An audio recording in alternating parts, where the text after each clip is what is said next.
Good afternoon. This is All India Radio and I'm Valsa Williams with the midday news.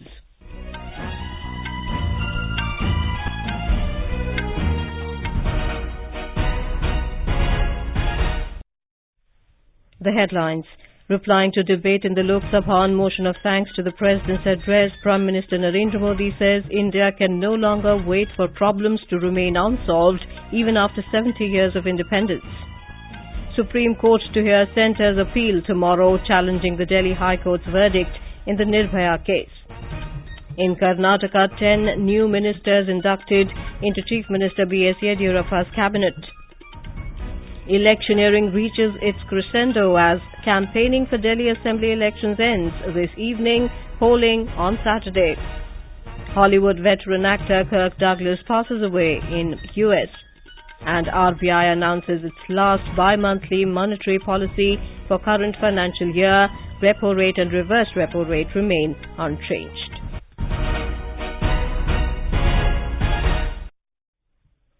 Prime Minister Narendra Modi has said that India can no longer wait for problems to remain unsolved even after 70 years of independence.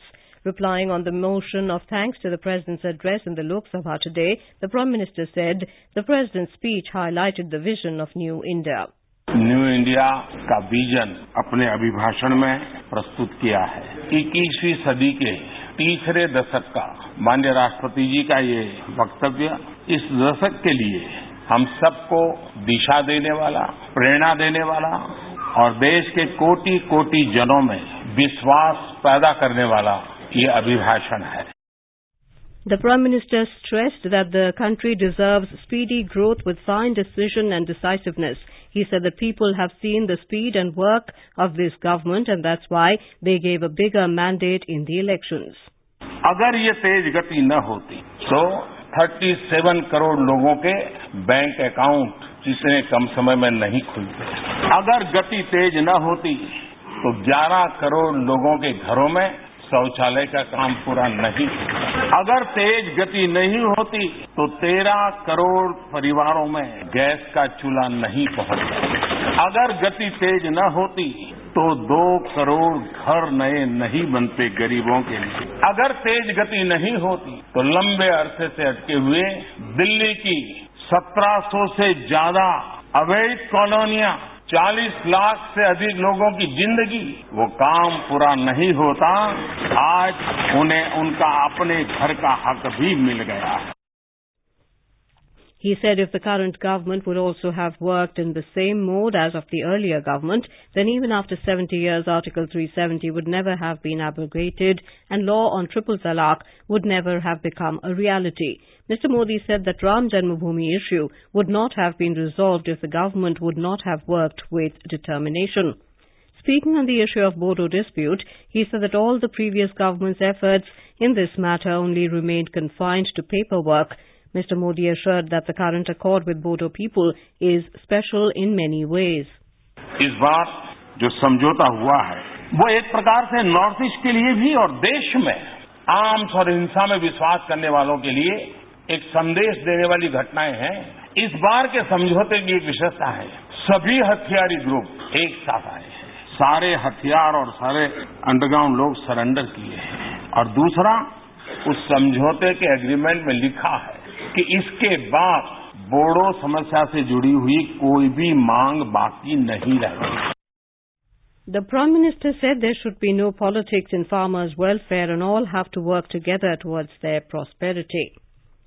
The Prime Minister in his hour-long reply said the government has taken several steps to increase the trust of investors and make the economy stronger. The Prime Minister said labour reforms need to be promoted to give push to job creation. He asserted foreign investors are believing in India's economy and its opportunities. Mr. Modi urged all members in the House to discuss economic issues in detail so that India can benefit from the present global situation. Now we go live to Lok Sabha where the Prime Minister is currently replying on the motion of thanks to the President's address.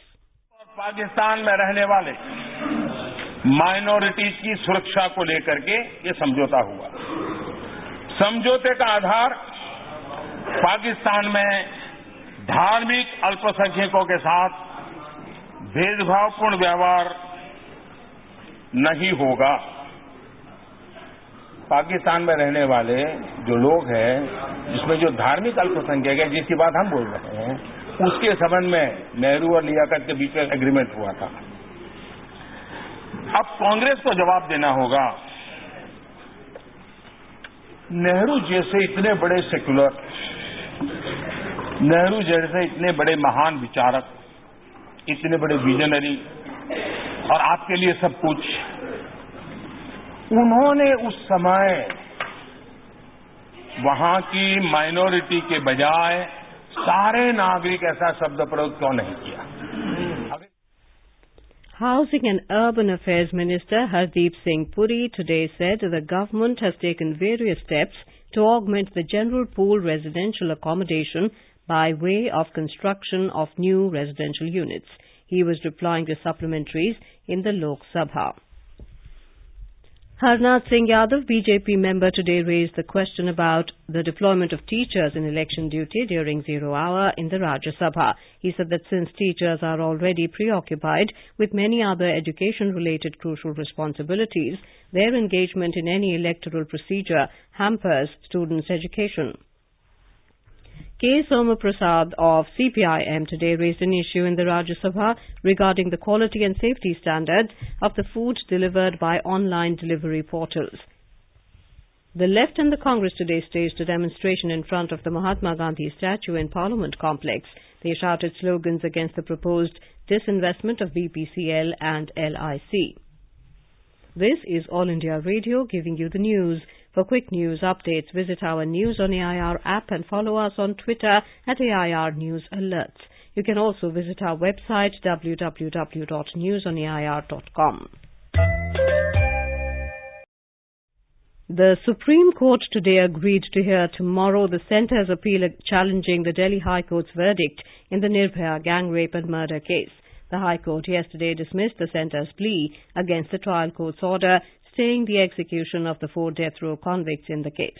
A bench comprising Justices N.V. Ramana, Sanjeev Khanna and Krishna Murari decided to hear the case tomorrow. A 9-judge constitution bench of the Supreme Court today began deliberations on the legal issue of whether the top court can refer questions of law to a larger bench while exercising its review jurisdiction. This question arose when the bench, headed by Chief Justice S.A. Bobde, was hearing the issues relating to discrimination against women at various places of worship, including the Sabrimala temple. Karnataka Chief Minister V.S. Yediyurappa inducted 10 ministers into his cabinet today. Governor Vajubhai Vala administered the oath of office in secrecy to the new ministers at Raj Bhavan in Bengaluru. The 10 MLAs who were inducted today are those who defected from the Congress and JDS and won the by-election on BJP ticket. This has taken the cabinet size from 18 to 28. The sanctioned strength of the cabinet is 34. More from our correspondent. Chief Minister B.S. Yediyurappa today inducted as promised the 10 defectors who were instrumental in bringing BJP to power in Karnataka. During the by-election held in December, BJP won 12 of the 15 seats, thereby taking its strength from 105 to 117 in the House strength of 224. Congress strength was reduced to 68 and JDS to 34. The Chief Minister still has the task to accommodate other defectors who are defeated in the by-election and aspirants from BJP into the cabinet. There are still 6 vacant seats in the cabinet. Sudhindra, AIR News, Bengaluru. Campaigning for the assembly elections in Delhi is ending this evening. Leaders of various political parties are leaving no stone unturned to woo the voters. Senior BJP leader and Home Minister Amit Shah today held a roadshow at Dilshad Garden. Senior AAP leader and Deputy Chief Minister Manish Sisodia held door-to-door campaign in Patparganj. Congress leaders Dipendra Singh Hooda and Ragini Nayak held a roadshow in Narela. Polling will be held on Saturday to elect a 70-member assembly. Counting will take place on Tuesday. In Uttar Pradesh, 7 people were killed due to gas leak in a Dari factory under Biswa police station in Sitapur district today. Chief Minister Yogi Adityanath has expressed deep sorrow at the incident. He has ordered strict action against the culprits. Prime Minister Narendra Modi will visit Kokrajhar in Assam tomorrow to participate in the celebrations of the signing of the Bodo Agreement. Mr. Modi will address the gathering to hail the historic Bodo Agreement, which was signed on the 27th of last month by including the leading stakeholders under one framework. Addressing an event on the 28th of last month, Prime Minister Narendra Modi highlighted how the situation in the northeastern states has improved a lot. He said earlier the region was neglected and was battling extremism where innocents lost their lives in violence. अपनी अपनी मांगों की वजह से north east में कई उग्रवादी संगठन पैदा हो गए।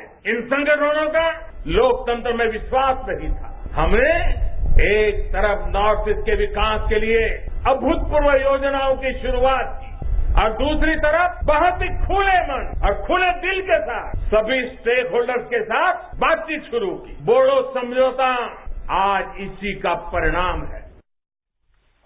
After signing of the agreement on the 27th of January this year, Home Minister Amit Shah said the agreement is another success of the Prime Minister's vision of Sabka Saath, Sabka Vikas, Sabka Vishwas. मैं मानता हूं कि ये agreement Bodo क्षेत्र के लिए और असम के लिए एक बहुत विकास का रास्ता प्रशस्त करने वाला एग्रीमेंट होने जा रहा है और इसके साथ असम के अंदर भी जो इरिटेशन था कि कभी न कभी असम का विभाजन होगा, आज असम अखंड रहकर अपने साथियों को महत्व देकर उनको भी विकास की धारा में शामिल कर उनकी भाषा, उनकी संस्कृति और उनके अधिकारों को सुरक्षित कर एक अखंड असम आज से सब लोग फील कर रहे हैं, इसका मुझे बहुत आनंद है। Unprecedented excitement is in the air at Kokrajhar ahead of the visit of Prime Minister Narendra Modi tomorrow. Talking to AIR News, journalist Wasbir Hussain said the Prime Minister's visit means a lot to the Bodo people. This is the latest Bodo Accord, is the first comprehensive Bodo Accord in the sense that, all the four remaining militant groups in the Bodo heartland of Assam have decided to join the mainstream. They have laid down arms. The Prime Minister is coming, giving legitimacy to the entire thing, talking directly to the people of Assam, particularly the Bodo areas. So I think it means a lot to the Bodo people. Now we go live to our correspondent Manas Pratim Sarma in Kokrajhar. Manas, please update us about the last-minute preparations for tomorrow's event. Balsa, all preparations are being made to welcome Prime Minister Modi tomorrow at Kokrajhar town. Banners, cutouts, etc. of Prime Minister and other leaders are displayed. I can see around 5 people are expected to start tomorrow. There will be a vibrant cultural event which is likely to start by 10 a.m. tomorrow in the morning. Back to you. Thank you, Manas. The Reserve Bank of India, RBI, in its sixth and last bi-monthly monetary policy for FY 19-20 today maintained a status quo on policy rates despite economic slowdown. The policy repo rate remains unchanged at 5.15% under the Liquidity Adjustment Facility, LAF. Consequently, the reverse repo rate under LAF remains unchanged at 4.90% and the marginal standing facility rate and bank rate at 5.40%. The six-member Monetary Policy Committee headed by Governor Shaktikanta Das unanimously voted for a status quo. Hollywood legend and veteran actor Kirk Douglas passed away today at Beverly Hills, California in the U.S. He was 103. Douglas was prolific as a film actor with more than 90 credits to his name. 11 MOUs were signed today between India and Russia on the second day of DEF Expo 2020. First India-Africa Defence Conclave is also underway, in which Defence Minister Rajnath Singh is participating. And now, before we end the bulletin, the headlines once again.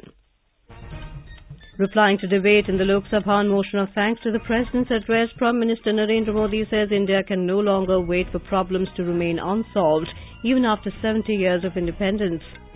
Supreme Court to hear Centre's appeal tomorrow, challenging the Delhi High Court's verdict in the Nirbhaya case. In Karnataka, 10 new ministers inducted into Chief Minister B.S. Yediyurappa's cabinet. Electioneering reaches its crescendo as campaigning for Delhi Assembly elections ends this evening, polling on Saturday. Hollywood veteran actor Kirk Douglas passes away in U.S. and RBI announces its last bi-monthly monetary policy for current financial year. Repo rate and reverse repo rate remain unchanged. And with that, we end the midday news.